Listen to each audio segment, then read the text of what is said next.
Dia kata jangan diorang kata jangan dia sangat muka.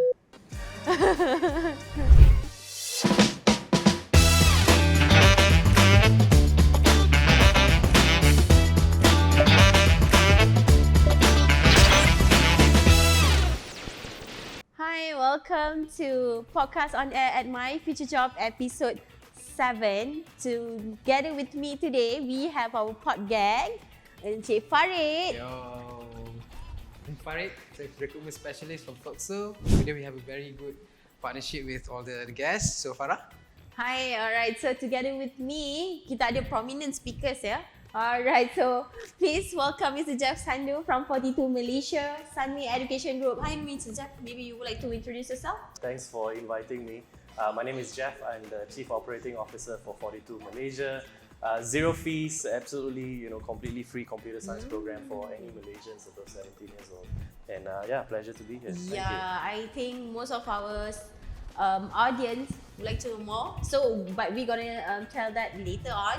And the next, I would say, Miss Ambika from Mereka Academy. So maybe you'd like to introduce yourself. Hi, I'm Ambika. I'm the CEO of Mereka, a talent development ecosystem business that prepares creatives, entrepreneurs, and professionals for the digital economy. Alright, so together with us, we have Emo. Okay, if you can see, he is responding to me. Okay, so Emo is somehow like a digital pet. So that's our title for today. So for today's episode, the title is AI versus human. But we're going to talk in terms of the labor market. So, alright, so our speakers, they are one of the key players to actually organize program, to even constructing a whole lot of program towards the employment. Alright, so without further ado, I would like to ask the first question. Right, so any of you guys could take the questions.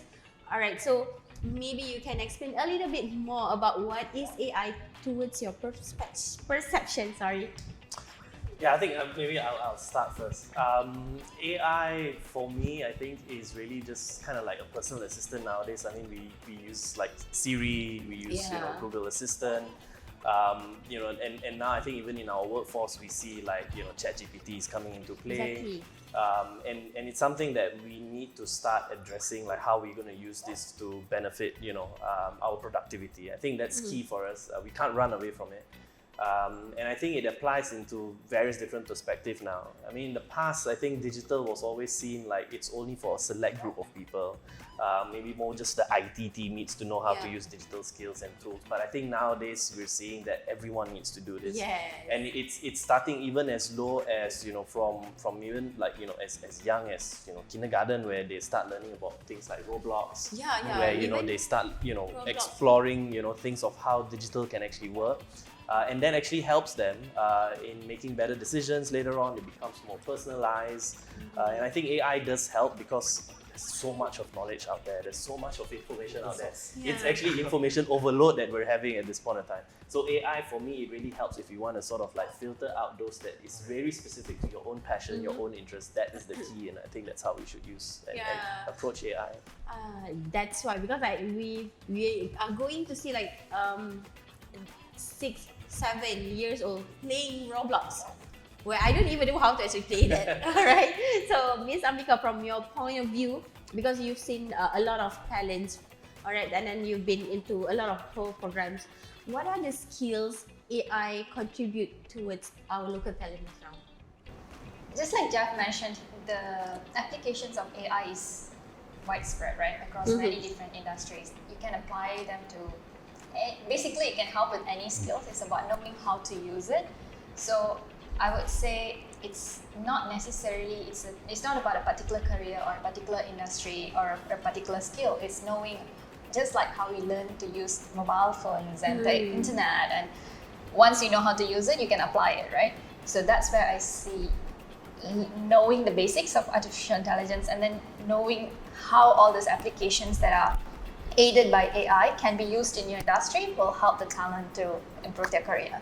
So it's actually becoming a necessity and not necessary, right? It is. Alright, so from our pod gang. So Okay, so you are going to say regarding my future jobs, right? So how does AI actually contribute to my future job, especially when it comes to vacancies and also employers? For going my future job, we put AI as the hallmark of my future job. We are using AI to match the talents and also vacancies. So we are using we do vectors and numbers.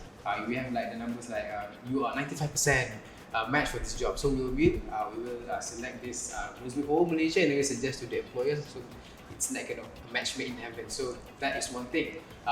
Two is that we put AI in my future job is that we have a few of the ICT vacancies for AI development. So we have a surging and influx on this one, and we are looking at the labor market in macroeconomics. Alright, so basically, do you have a lot to say about AI and how they actually can change the labor market landscape? However, let's say, what are the types of jobs that will actually, in few years time, it will actually be, I mean, it's no longer available. I mean, it's not. Alright, so I will give an example, right? Like accounting. Like now we are doing everything manually, like we have all these filings and so on. But once we have AI, where you can just key in the data and they will actually calculate everything to it. Alright, so in this scenario, right, what do you think about this? And what do you think what will happen towards those with that particular field? Yeah, I mean, maybe I'll take this, and then maybe you can jump in as well. I think the conversation of like AI taking over our jobs has always been there. Even before we sort of know AI is becoming a very common reality, back even in the 80s, there was already a lot of talk about, they're going to be replaced, because of the influx of new sort of digital tools that are coming in. And then when the World Wide Web started in the early 2000s, especially in Malaysia, a lot of people were like questioning like, oh, what's going to happen to my business? Because everything's going online, everyone needs to build a website and stuff, right? But I think that fear is always there. And the reason why that fear is there is because we don't really know how many new jobs are actually going to be created. We know the jobs that are going to be, I guess, make more efficient or it becomes obsolete, right? Because we see that nowadays we need to be more efficient. So it's not to say, like going back to the example, it's not to say I don't think we don't need accountants anymore in the future. Yeah, we do. We still do. How but it actually applies. we need accountants that are probably proficient with digital tools to help them to scale even further, to do even better, to be more efficient. So maybe in the past you would need a team of 20 accountants to do a single task, but in the future you may need just 5 to do that same particular task. So what happens to that 15 is where they need to start learning about some of the new skills that is required for them to upskill in certain areas. One area that I've seen personally on my end, how that shift is happening is in the agriculture space. So not many teenagers these days want to be farmers, right? Yeah, when they say nobody wants to be a petani, like go to Cameron Highlands, start harvesting. Nobody wants to do that anymore, right? However, actually there are a lot more tools these days that are very like I guess like IoT devices, like sensors in your plantation. There are robots that can actually do harvesting. But all that is actually contributing back to the agriculture sector. And that's why we have the spin-off is in the agri-tech space, right? So we have, a whole bunch of industries at the moment in Malaysia that are in the agri-tech space, but they don't require actually farmers. They require IoT specialists, they require engineers to do their robotics, their drone engineering systems to monitor their plantations. So again, the industry will keep revolving. We just need to sort of have the right skills in order to be relevant, right? We can't really predict, how many jobs are going to be created in the near future. I just know that there will always be space for people to contribute as long as they keep learning, they have their lifelong learning skills, which is Agri-tech culture is there's a machine that can detect this flower is how many days, it will bloom, and then the drone actually will go do the fertilization, will do all the poisoning, and so. Actually, there is a company in US and in Singapore that produces vegetables like your kailan, your kangkong and stuff like that. So they produce vegetables that you can eat But instead of you just going to the grocery store and picking out the vegetable and trying to guess, is this fresh or not fresh, is this bitter or sweet, you can actually tell it like, I want my kailan, the next harvest, I want my kailan to be slightly on the sweeter side. I want my different vegetable to slightly more on the bitter side. That's interesting. So what happens is that you have IoT sensors who then will harvest or do the kind of things that is needed in order to produce to the type of profile that you want. So again, going back to that personalization, right? So the key of digital is that it can help things to make it more personalized. Alright. So we need to find ways to enable that. Agrotech SDB sexy. Yeah, of course, yeah. Alright, so we actually we want to see, this is one of the example of AI that we have right now. Alright, so as you can see, I think he don't really like me. So I'm just gonna put it down back. He's afraid of like all the conversations of AI and No, probably he's thinking, am I replaceable? Alright, so as you can see that most of the jobs, it's not really replaceable, but we do have certain initiatives that would shifting to a whole new level. Alright, so this is a question directly to Ambika since she's involved in a lot of programs. Are we ready for that? Are Malaysians ready for that? So, if you're looking at Malaysians' adaptability or agility to learn something new, we've always been a country that were always able to adapt, learn something new, and even the pandemic also showed like how even the aunties and uncles that were selling at the stalls were now able to take in e-payments, right? So we are an agile country. We are okay to learn new things. But it is about whether do we have that knowledge to be taught to us. So one is a lot of people can learn by themselves, but it's also sometimes you need to know what to learn, how to learn. So making those information available and accessible to people will make it easier for people to learn. So that's from the learning perspective. But then as an industry, for artificial intelligence to work, artificial intelligence depends on a lot of data. So whether are we preparing our ecosystem to collect this kind of data that will actually be needed to be used by AI to assist us? That's another question. So we need to not only think about talent, but also how we are preparing our workforce, our different industries. How are we transforming them to a data-ready ecosystem is a lot more important to make sure that when these talents come out, they can actually work in that environment. We need to keep up the pace with the industry. So based on previous programs that you guys have done, can you rate the skills of the Malaysians involved? Yeah, from 1 to 10. Thank God I'm not answering that. You're the one to rate Malaysian skills right now. I'm like, okay, I'm not answering that. Like, no. Don't watch this at Those watching at home will be like nervous Yeah. now, right? Yeah. Because the I need readiness to of apologize. Malaysians, we would like to know that because let's say if we would like to introduce a new thing, the readiness, it's really important. So we'd like to know from your past programs. Okay, it's a very, very tricky question, right? I would say the readiness, our participants, our learners are always very eager to learn. Definitely, there's that curiosity, that inquisitiveness. People are always ready to learn.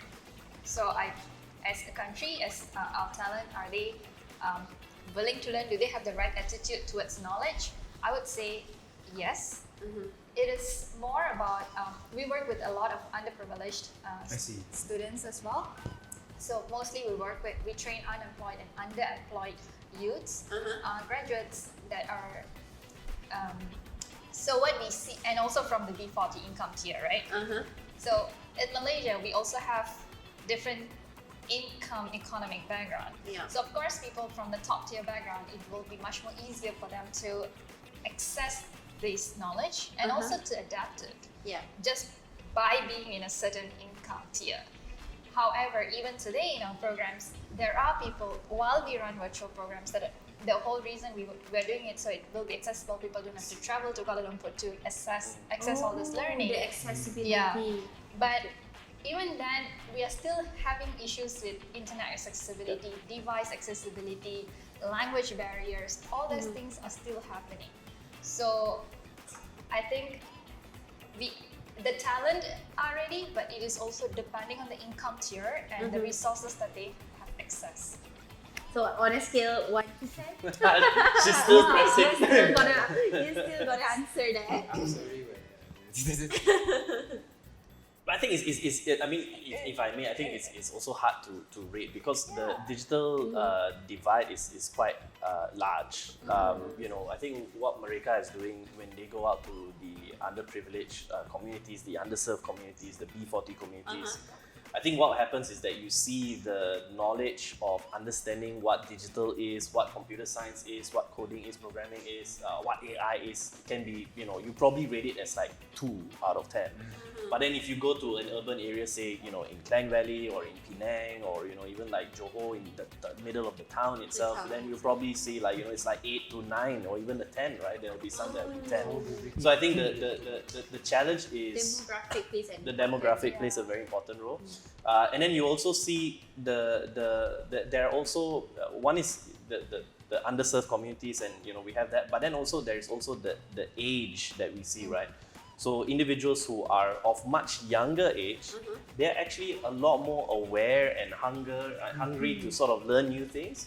And then you have those who are maybe in their, you know, late 20s to their below 40s, where they are going through that balance of like, you know, am I going to be relevant still? Like, what are some of the skills do I need? Where do I even begin? They have all those kind of question marks. And then those who are above 40, they're probably just like, yeah, you know what? I'm just not going to change. Right? This is like, yeah, you know, I'm the last phase of the generation workforce, right? I'm going to be phased out in the next 10 years. I'm going to retire, you know, probably in Port Dickson, chill out somewhere, you know, just going to relax. So you have, so you have to cater to the different types of demographics that we see.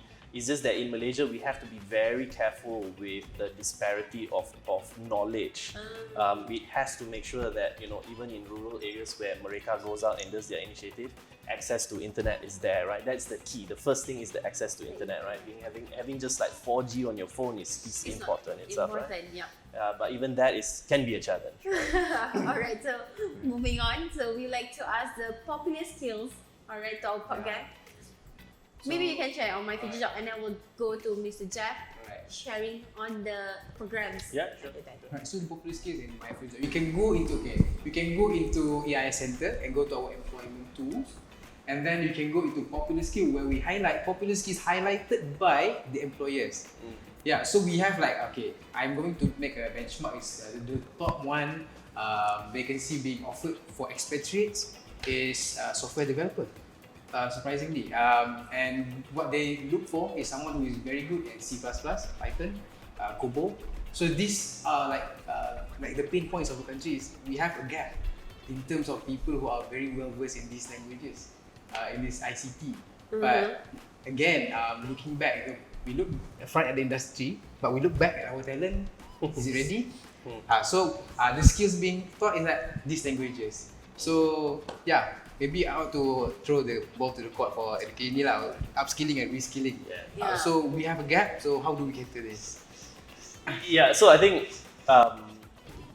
there are a lot of different programs, online programs, physical programs, you know, free programs, paid programs. Everything is there. I think the key, and I think going back to even your question is the same for me. I think the key in terms of what skills do talents necessarily need to have. It goes back to actually fundamentals for me. I don't think it's really much about, you know, the tech skills that, you know, maybe for software engineers there are certain skills that's required. The hard skills. But then if you look at even like the marketing world, like, you know, there's a huge demand, right? It's like you see now billboards are like so much more advanced, right? And then in the future you'll probably see billboards becoming more like your augmented reality or your virtual reality.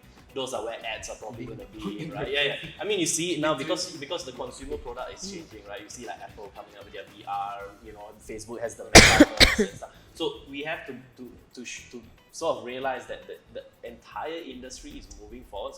So whenever I talk to young students, I always like sort of like tell them soft skills is super important. That will never change, right? the tech skills may change. Maybe now you need C++ or C hash and Java and all that.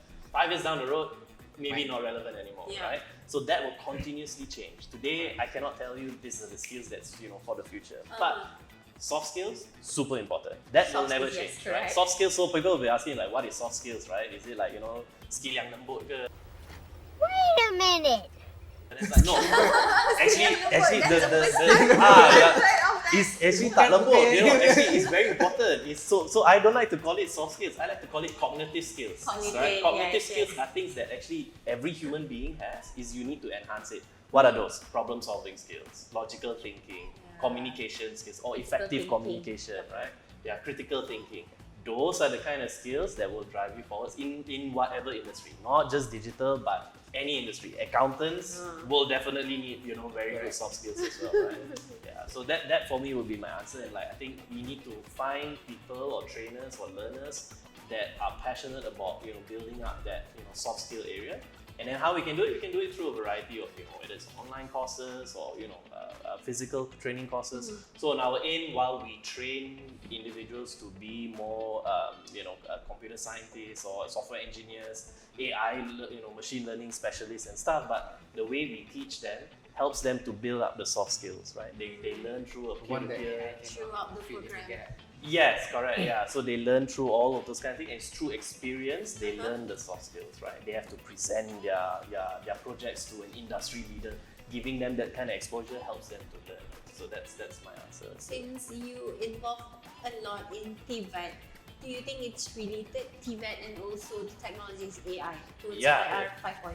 Definitely. I think it's a bridge that has already been connected. It's just that we need to get people to sort of understand. Are we walking or running or jumping toward 5.0? We need to be running, but at the moment we are like baby steps. It's like slow, test water first. But I think it's also it's like that Malaysian mindset, right? Like let go, Let other people try first. I let my member pergi dulu. And then then tengok the members successful, then they also want to. That's very common. So we want to encourage more people to sort of understand TVET is actually very relevant into the digital world. Why? Is because in TVET it's very hands-on, right? It's very practical.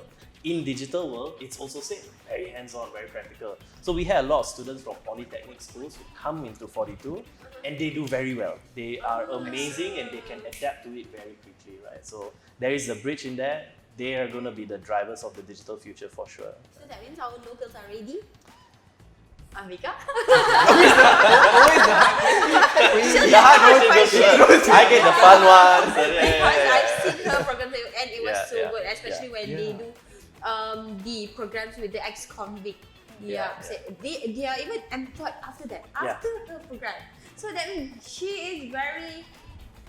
Maybe you can explain to the audience. Okay, so now that we are going back to the same question, whether we are ready, right? I think, well, the talent, it almost goes back to like the parameters that we have. It is about, so it's like, are we ready for what? Like, even in AI, right? Are we ready to use the AI applications? Are we ready to develop the AI applications? Are we ready to teach or train? So there are many different spectrums, right? But seeing like how quickly nations tend to adapt to new technologies, applying AI applications, I think we are probably very, very ready. Even ChatGPT and everyone, like we can adapt it, right? We can start using it very fast. About developing, that's where probably we will have some challenges due to the lack of tech talent that we have in the country. So yeah. Have you seen any local talents that don't really have the old type of degree, but they can actually excel in all these technologies, ChatGPT? Have you seen? Yeah, I mean, technically that's what we do. I mean, we train Malaysians 17 and above to be in the field of computer science, so coding, programming, developing apps, or GPT models and stuff. And it's a 1-year-long program. It's absolutely free for them to join. And the beauty of it is at the end of the 1-year program, they are actually getting jobs in the industry that doesn't even look if you have an SPM or if you have a degree and stuff. They just look at what are the skills that you have, right? So that is the key for us. So for us, I think we really need to sort of understand the corporate world or the startup industry that Malaysia is thriving now, a lot of startups in Malaysia, and we want more startups to come into play. They're much more focused on having talents who can help them to do the building work, the developing work. And that is where we notice that the hiring process has also sort of started to change now. No longer you require a degree to become a software engineer. What you require is, can you actually build this, right? Do you have the right skills Maybe in you place, can actually right? tell, find the programs that probably they want to join in. I mean, so we're currently in 3 different locations at the moment. So we have our main campus, 42 Kuala Lumpur. It's in Sunway University area. It's not in the university, it's next door. And then we have one in 42 in Iskandar Putri in Johor. And then we just recently launched a 42 Penang in Georgetown. Next year, we're going to the east of Malaysia, so in Kuching, Miri, and in Kota Kinabalu. And if they want to find out more about what this program is all about, how do they learn for free, and again, there's no hidden cost. It's just, they have to just go to our website, 42kl.edu.my, and all the information will be there. They can see us on like Instagram. They can go onto YouTube as well. They can see our own students talking about 42 and how they've benefited from it. So yeah, we would love to see more Malaysians being part of this program, and I think it's helping us to scale as the nation moves forward to a digital economy, right? Alright, so Farid, we have Hire Local, right, under My Future Job. Maybe you could explain more a little bit about that. So Jeff, Ambika, we have a Hire Local program or campaign. It's quite the same as Beli Barang Local. So we're going to make the same success as it. So we want to make sure we want to make a brain gain lah. We want to take back our talents back in our country first. Second, we want to value from the grassroots. Third is that we want to make sure that employers are aware that we have this talent. Maybe you can share a little bit more on Mereka Academy's program, especially next year. Okay, going back to the talent, right? So what we do is we teach digital literacy. At the same time, also we are teaching about how can you be a digital freelancer. Right? So going back to the initial question about degrees and diplomas and how relevant it is in today's world, if we are probably applying for a corporate job, then you still probably need to show that. However, when you are applying to become a digital freelancer on the many different various digital platforms, on that local platforms and also international platforms, no one's asking to see the degree. They just need your portfolios, right? Exactly. So these days it's all about the portfolio. And actually, how many of us are actually working on the job, on the degree that we actually studied? We don't, right? I don't, right? I don't even have a degree. I don't even have a degree. That way, and like just mentioned also what we know, previously, for example, at the beginning of the year, if you needed to, all you needed to know is probably how to work with if let's say you are Microsoft Word, Doc, and etc., right? That would be good enough. But today, we probably need to know how to use Microsoft Copilot within these different apps. So it's what was good before, 4 months ago, is not good anymore. So we have to keep learning. And degrees and diplomas that we get takes us a step closer, but not that would just get you a step closer towards the job. But that's not needed to stay relevant in this economy, right? So what we teach is basically at Mereka, not the technical skills. We teach the soft skills. So it is about how do you find a job. So a lot of our students comes with all those technical skills, degrees, they know how to do the job, but they may not know how to answer the interview questions, how to find a job. And then once you get the job, how to be a good employee or contributor so that you can get that promotion, how to get that increment. So these are the things that we teach. And let's say for the freelancers, we also teach them about, how to find a client. Just knowing that you are a graphic designer doesn't mean you're going to get a job. You need to be able to tell people where personal branding comes in that you are a graphic designer. You have to upselling, right? And then you need to find your clients. And then, of course, when you have clients, there's going to be a lot of conflict. Exactly. So how do you manage your clients? So all these soft interpersonal skills. communication. Yes. It's very important. So that's what we focus on. Okay, last. I have a rapid fire question, so you guys have to take. You have to answer only one. Alright, so we have to prepare the talent first or the job opportunities that have to come in first. Who's gonna take that It's first? like Both. chicken and egg You can't be question. choosing Both. both. Talent. Sorry? I'll go with talent. You go with the talent, Right. right. I'm gonna go for the industry. Oh, you go with the industry. I'll go both. I mean, yeah, we have the three different. Yeah. I'll go both. I think Because it's hand in like hand. ecosystem. Yeah. Alright, so with that, I thank you so much. I thank the audience. Please wait for another episode. So thank you so much and we'll see you again. Bye.